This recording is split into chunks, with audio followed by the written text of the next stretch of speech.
من فکر کنم جهان دیگری باشد برای من که نه برای شعرهایم، وگرنه من که خنده دار میمیرم، من و تمام عیب‌هایم.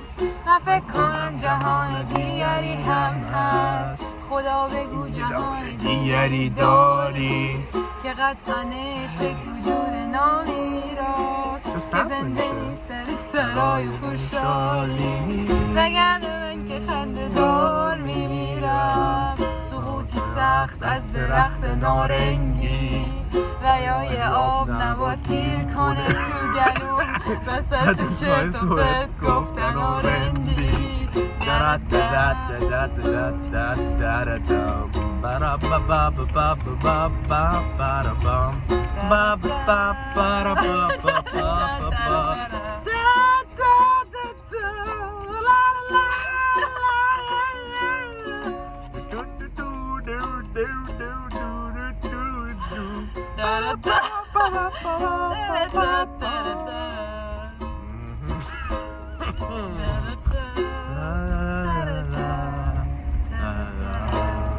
خیلی زیبا بود، خیلی عالی بود، فوق العاده بود. عالی. مرسی، خدا نگهدار.